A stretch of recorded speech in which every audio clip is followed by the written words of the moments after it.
ಸ್ವಾಮಿ. ಹೌದಾ ಮಾರುನತಿ, ನಡೆ ಎಲ್ಲಿಗೆ ಹೋಗಿದ್ದಾನೆಂದು ಹುಡುಕೋಣ. ಬೇಗ ಬನ್ನಿ ಸ್ವಾಮಿ. ಮೊದಲೇ ಸಣ್ಣ ಶಿಶು. ಮಾಕಣ್ಣಯ್ಯ, ಮಾಕಣ್ಣಯ್ಯ.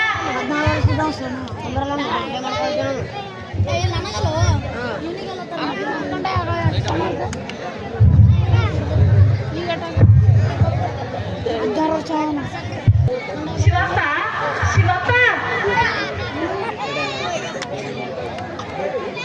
ಸದಾ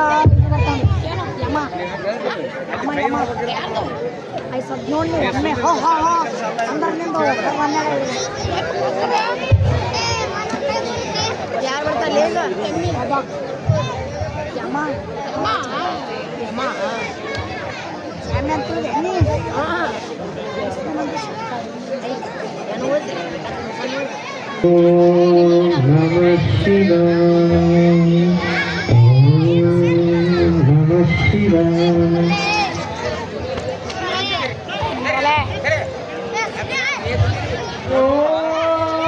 ನಮಃ ಶಿವಾಯ, ನಮಃ ಶಿವಾಯ.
ಮೃತ್ಯುವು ಯಾರಿಗೂ ಮಣಿಯುವುದಿಲ್ಲ, ಸಾವು ಯಾರಿಗೂ ಸೋಲುವುದಿಲ್ಲ.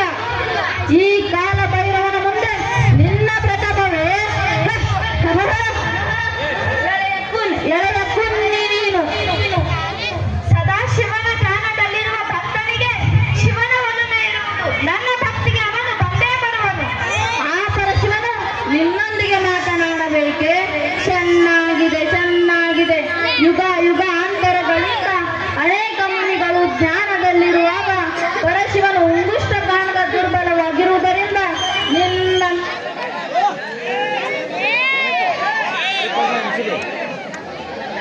ಕಡಪಾಯಿಗೆ ಕಾಣುವನೆ. ಆ ಶಿವನು ಸದಾಶಿವನ ಧ್ಯಾನದಲ್ಲಿರುವ ಭಕ್ತನಿಗೆ ಶಿವನ ಒಲುಮೆ ಇರುವುದು. ನನ್ನ ಭಕ್ತಿಗೆ ಅವನು ಬಂದೇ ಬರುವನು. ಅವನು ನಿನಗೆ ಹೇಗೆ ಕಾಣುವುದಿಲ್ಲ? ಬೇಡುವುದು ನಮ್ಮ ಕರ್ತವ್ಯ, ಕೊಡುವುದು ಅವನ ಕರುಣೆ. ಬಾಲಕನೆಂದು ಕರುಣೆಯಿಂದ ವರ್ಧಿಸಿದೆ. ಶಿವನ ಸನ್ನಿಧಾನ ಬಿಟ್ಟು ಹೊರಗೆ ಬಾ. ಯಮನ ಉಗ್ರ ಅವತಾರ ನೀನು ನೋಡಿಲ್ಲ. ನನ್ನ ಪಾಶವನ್ನು ಹಾಕಿ ಎಳೆದು ಒಯ್ಯುವಾಗ ಯಾರು ಕಾಪಾಡುತ್ತಾರೋ ನೋಡೇ ಬಿಡುತ್ತೆ. ಶಂಕರ ಭಯಂಕರ ಕಾಪಾಡಿದಂತೆ.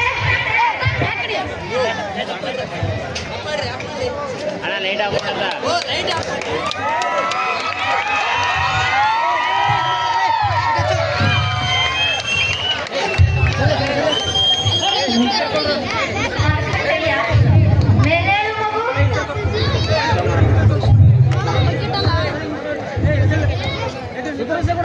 ಪರಶಿವನೇ, ನಿನಗೆ ಶರಣು ಶರಣಾರ್ಥಿಗಳು ಆಗಲಿ. ಯಮಧರ್ಮ ಭಕ್ತರೇ ನನಗೆ ಆಸ್ತಿ. ಅವರಿಗೆ ನೀನು ಈ ರೀತಿ ಕಾಡುವುದು ಸರಿಯಲ್ಲ. ಕ್ಷಮೆ ಇರಲಿ ಪ್ರಭು.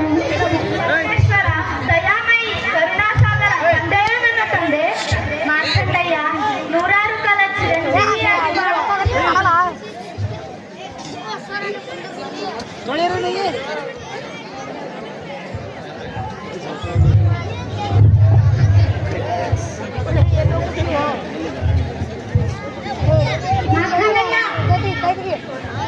ಪರಶಿವನೇ, ನಿನಗೆ ನಮಸ್ಕಾರ. ಶುಭವಾಗಲಿ. ಅಮ್ಮ, ಅಪ್ಪ, ಈ ಶಿವನು ನನಗೆ ದೀರ್ಘಾಯುಷ್ಯ ಕರುಣಿಸಿದ. ಹೌದಾ ಮಾರ್ಕಂಡಯ್ಯ?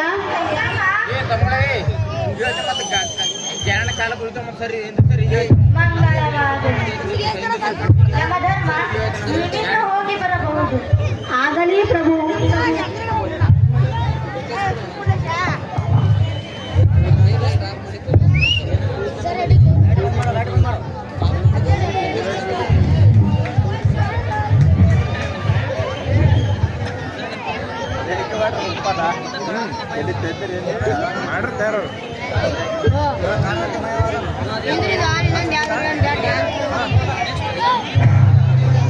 ಭಕ್ತ ಮಾರ್ಕಂಡೇಯ ಎಂಬ ಸುಂದರ ನಾಟಕ ಮಾಡಿರುವಂತಹ ಮಕ್ಕಳಿಗೂ ಮತ್ತು